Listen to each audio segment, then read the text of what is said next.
Welcome sa Philippine Island Weather Update. Lagi ninyong kasama sa balitang panahon ngayon. Sa kasalukuyan po ay patuloy pa rin ang epekto ng shear line dito po sa may silangang bahagi ng Southern Luzon pati na rin po sa Kabisayaan.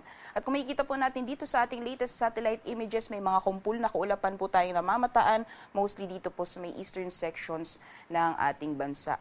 Sa may bahagi po ng Bicol region, pati na rin po sa mga karatig na probinsya ng Mimaropa, dyan po sa Quezon as well as Eastern Visayas, magiging maulan po yung panahon dulot po ng epekto ng shear line o yung pagsasalubong ng malamig at mainit na hangin. At dito naman po sa may eastern sections ng Mindanao, dyan po sa Caraga, pati na rin sa Davao region, ay makakaranas din po ng maulan na panahon. Dulot naman po yan ng epekto ng easterlies or yung mainit na hangin na nanggagaling sa Karagatang Pasipiko. Sa may area naman po ng Luzon, patuloy ang epekto ng northeast monsoon o hanging amihan at magdudulot din po ito ng mga light to moderate naman ng mga pagulan, mostly sa may eastern sections ng Luzon area. So nakikita po natin dito sa ating latest satellite animation, mostly yung silangang bahagi po ng ating bansa ang makakaranas ng maulan na panahon ngayong araw. Samantalang sa western sections naman po ng ating kapuluan, asahan po natin yung bahagyang maulap hanggang sa maulap po na kalangitan. Kung may mga pag-ulan man, may hinang mga pag-ulan o mga pag-ambon ang mararanasan sa malaking bahagi or sa western sections ng Luzon area at possible pa rin po yung mga isolated na thunderstorms na usually nararanasan po sa hapon o sa gabi sa nalalabing bahagi naman po ng Visayas and Mindanao, gayon din dito sa may area ng Palawan. At sa ngayon po wala tayong minomonitor na low pressure area o bagyo sa loob at labas ng ating Philippine Area of Responsibility at sa mga susunod na araw, particularly this coming weekend, unti-unti pong hihina yung epekto nitong shear line pati na rin ng northeast monsoon. So possible po pagdating ng Sabado ay makakaranas po tayo ng mainit na panahon sa malaking bahagi ng ating bansa. Dapo po tayo sa magiging lagay ng panahon ngayong araw dito sa Luzon area. Dulot po ng epekto ng northeast monsoon, pati na rin po ng shear line. Dito po sa eastern sections ng Luzon ay makakaranas po tayo ng mga pag-ulan.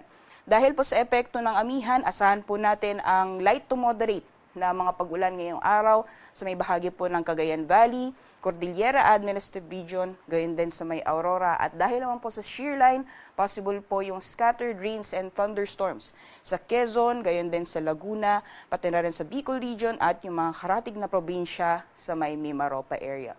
Over the western sections po ng Luzon, dyan po sa may Ilocos Region, sa nalalabing bahagi ng Central Luzon, dito po sa Metro Manila, gayon din sa nalalabing bahagi ng Calabarzon at Mimaropa, ay makakaranas po tayo ng bahagyang maulap hanggang sa maulap po na kalangitan. At kung may mga pag-ulan man, may hina lamang po ito ng mga panandaliang pag-ambon o may hinang mga pag-ulan. Temperature forecast naman po natin sa mga piling syudad dito sa Luzon.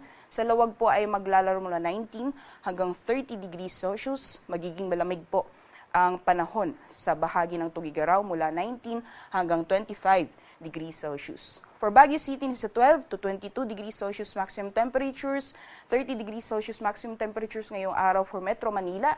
At sa Legazpi, magiging bababa din po yung maximum temperatures natin na aabot lamang ng 26 degrees Celsius. Samantalang dito po sa Tagaytay, agwat po ng temperatura ay naasahan ngayong araw maglalaro ng 20 hanggang 28 degrees Celsius.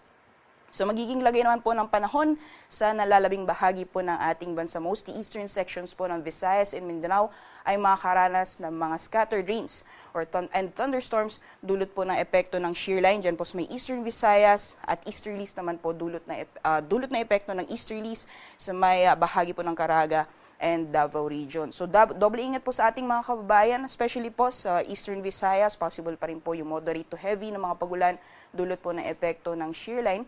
At sa nalalabing bahagi ng Visayas and Mindanao, gayon din dito sa Palawan, asahan po natin yung bahagyang maulap hanggang sa maulap po na kalangitan at may mga posibilidad lamang po ng mga isolated na thunderstorms na mas madalas nararanasan sa hapon o sa gabi.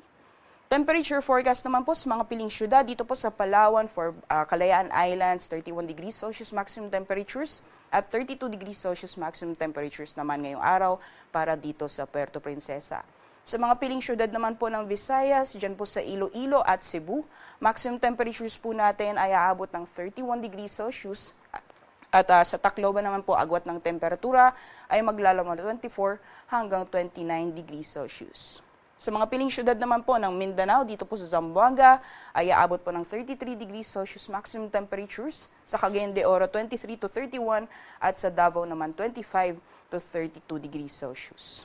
Sa kalagayan naman po ng ating karagatan, may gale warning po tayo nakataas sa ilang dagat baybayin po ng Luzon at Visayas. Yung area po na highlighted ng pula, yan po na inaasahan po natin yung maalon hanggang sa napakaalong karagatan, dyan po sa dagat baybayin ng Ilocos Norte, sa Batanes, sa Cagayan kasama ang Babuyan Islands, dyan po sa Isabela, Aurora, Northern Quezon, as well as sa northern at eastern coasts ng Pulilio Islands, sa hilagang dagat baybayin po ng Camarines Sur, sa may Catanduanes, eastern coasts ng Albay, Sorsogon, northern and eastern coasts ng Northern Samar, gayon din sa eastern coasts ng Eastern Samar. So yung area po na highlighted ng pula, naasahan po natin yung maalon hanggang sa napakaalong karagatan na maaaring umabot po ng 5.0 meters yung taas ng mga pag-alon. So delikado pong pumalaot, lalong-lalo na po sa ating mga kababayan na may mga maliit na sakyang pandagat.